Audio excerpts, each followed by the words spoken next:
محرم کو عصر کے بعد عمر بن سعد شمر یہ پلید لوگوں نے گھوڑے دوڑانے شروع کیے. مولا حسین میدان کربلا میں اپنے خیمے کے دروازے پر اپنی تلوار سے ٹیک لگا کر کے یوں آنکھیں بند کیے ہوئے تھے. گھوڑوں کے دوڑنے کی آواز آئی. امام نے کہا عباس آواز کیسی؟ عرض کی مولا وہ حملہ کرنا چاہتے ہیں. ارشاد فرمایا ان سے کہہ دو لڑائی لڑنی ہی ہے تو عصر کا وقت ہو رہا ہے، شام کا وقت ہے. اگر دیلم کے دشمن بھی جہاں پر یہ لشکر جا رہا تھا، عمر بن سعد کو پہلے دیلم لڑنے کے لیے بھیجا جا رہا تھا، لیکن وہاں سے ان کافروں کو روک کر کے پہلے ان بزرگوں کو ان سے لڑنے کے لیے اس کو روانہ کیا گیا کہ وہ جنگ روک دو، پہلے ان سے جنگ کرو. یعنی کافروں سے بڑھ کر ان سے دشمنی تھی، ان سے جنگ کرو. تو آپ نے فرمایا کہ دیلم کے کافر بھی اگر تم سے کہتے کہ شام کا وقت ہے، ابھی جنگ نہیں کرنا، کل صبح کرنا، تو تم ٹائم دے دیتے.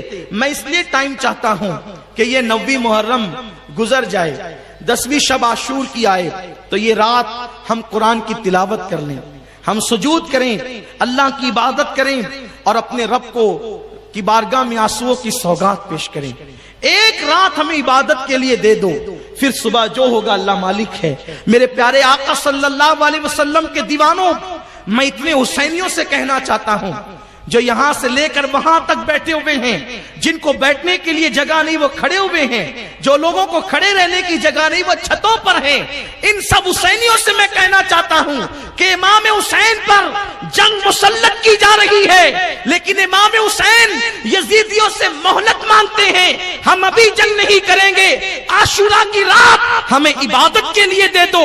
ہم تلاوت کرنا چاہتے ہیں، اللہ کی عبادت کرنا چاہتے ہیں، رب کی بارگاہ میں آنسوؤں کی سوگات پیش کرنا چاہتے ہیں. لیکن اے حسینیوں، میں تم سے پوچھنا چاہتا ہوں یہ شب عاشور تم کیسے گزارتے ہو؟ گلیوں میں گھوم کر، مستی مذاق کر کے، میلے ٹھیلوں میں جا کر ذرا سوچو حسین کے دل پر کیا گزرتی ہوگی جب تم شب عاشور ہول ہپاڑ میں کھیل کود میں گزارتے ہوں گے. اب تو لوگوں کا حال یہ ہے، لوگوں کے ہاتھ میں موبائل ہے، لوگ گیم کھیلتے ہوئے بیٹھتے ہیں. کوئی لوڈا گیم کھیل رہا ہے، کوئی تاش کے پتے کھیل رہا ہے، کوئی کچھ کھیل رہا ہے. یہ میری مائیں اور بہنیں آئی ہیں، اللہ اکبر، دور دور سے یہ آتی ہے، شریک ہوتی ہے. میں ان کو سیدہ زینب کا واسطہ دے کر پوچھتا ہوں، یہ لوگ بھی عاشورہ کی رات میں 2-2, 3-3 بجے تک اپنے بچوں اور بچیوں کو لے کر کے ادھر ادھر بھٹکتے رہتے ہیں. شب عاشور میں میری بہنوں زینب کی روح کو تکلیف نہ پہنچاؤ، میرے بھائیوں روح حسین کو تکلیف نہ پہنچاؤ. وہ کوئی اور ہوگا جو مر کے مٹی میں ملا ہوگا، اپنا حسین زندہ ہے، ہم حسین کی نگاہ میں ہیں. مولا حسین ہمیں ملاحظہ فرما رہے ہیں. تو اچھا کرتے ہو تو بھی حسین دیکھتے ہیں، برا کرتے ہو تو بھی حسین کی نگاہوں میں ہو. اس لیے یاد رکھنا، شب عاشور ہو یا زندگی کی کوئی شب ہو، کبھی گناہ میں نہ گزارنا، کبھی بے حیائی میں نہ گزارنا، کبھی بے پردگی میں نہ گزارنا، کبھی اللہ رسول کی نافرمانی میں نہ گزارنا. مولا حسین کے مقصد کو پورا کرو. کتنی بڑی قربانی دی ہے، اللہ اکبر. پھر اس کے بعد جب رات آتی ہے، وہ رات اللہ اکبر، میدان کربلا میں حسین کا ہر خیمہ بھرا ہوا ہے. حسین کا یہ جملہ یاد رکھے، حسین کا ہر خیمہ بھرا ہوا ہے.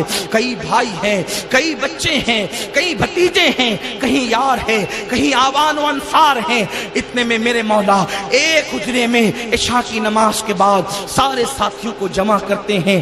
جمع کرنے کے بعد اپنے ساتھیوں میں خطبہ دیتے ہیں. ذرا دیکھو، اگر کسی کا ساتھی بننا ہے تو حسین کے ساتھیوں کی طرح بنو. مولا حسین اپنے ساتھیوں کو بلا کر کہتے ہیں، دیکھو آپ لوگوں کو پتا ہے کہ نانا نے کہا تھا کہ میرا حسین کربلا میں شہید ہوگا.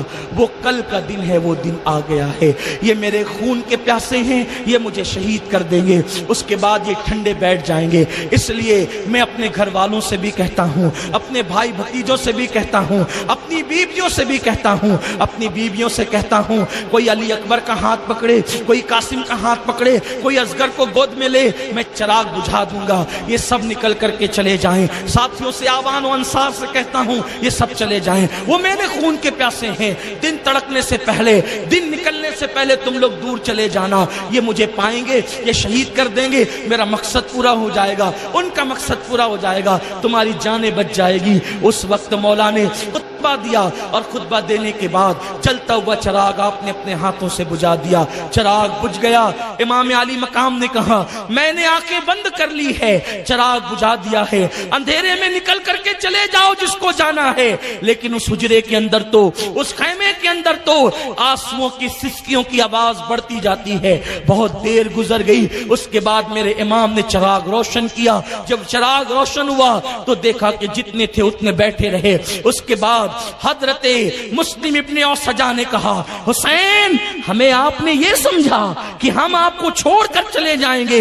خدا کی عزت کی قسم اگر آپ کو چھوڑ کر جائیں گے تو میدان محشر میں شفاعت کی بھیک کس سے مانگیں گے؟ حضرت عباس نے کہا مولا حسین کیا تم نے ہمیں وفادار نہ سمجھا جو آپ جانے کی بات کرتے ہیں؟ آپ کو چھوڑ کر جائیں گے, فاطمہ الزہرا کو کیا منہ دکھائیں گے؟ قیامت میں فاطمہ کہے گی میرے لگتے جگر کو چھوڑ کر تم بھاگ گئے تھے, ہم کیا منہ دکھائیں گے؟ یہ نہیں ہو سکتا حسین, ہم آپ کو چھوڑ کر نہیں جائیں گے, بلکہ خدا کی قسم ہمارے جسم میں خون کا ایک قطرہ ہوگا اس وقت تک ہم آپ کو میدان کربلا میں بھی نہیں جانے دیں گے.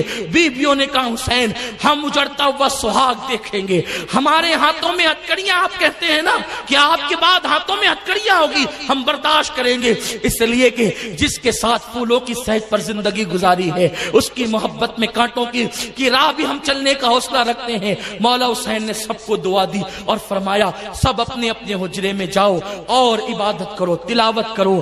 آج کی رات گویا کہ 1377 سال پہلے میدان کربلا میں ایک سونی سونی سی رات تھی.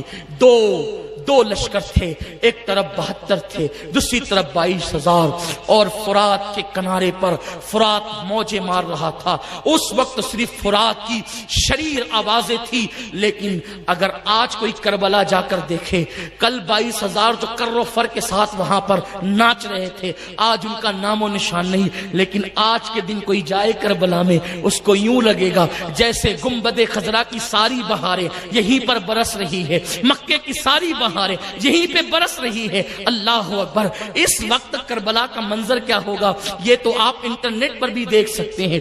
کیا وہاں پر اللہ اکبر حسین کے بہت زیادہ چاہنے والوں کی بھیڑ ہوگی, ایسا جمگٹا کہ تل رکھنے کو جگہ نہیں. میرے پیارے آقا علیہ الصلوۃ و تسلیم کے پیارے دیوانوں, لیکن کہاں گیا وہ شامی اللہ اکبر حاکم کہاں گیا جسے دنیا یزید کہتی ہے؟ نہ آج اس کا نام نہ اس کی اولاد کا نام.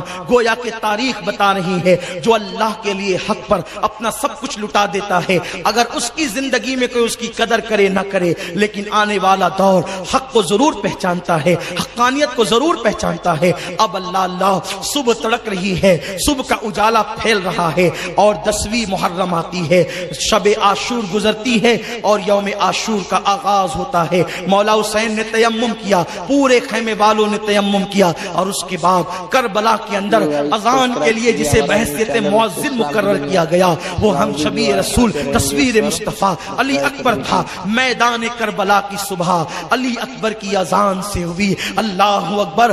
گویا اس اذان کی بلائیں اذان بلالی لے رہی ہو. اللہ اکبر. بلال بھی اذان پڑھتے تھے, عرش والے جس کی مشتاق ہوتے تھے, لیکن آج ہم شبیہ مصطفیٰ, ہم شبیہ رسول اللہ اکبر کربلا کی دھرتی پر اذان دے رہا ہے, اور اکبر کی اذان کی آواز سے کربلا کی صبح کا آغاز ہوتا ہے.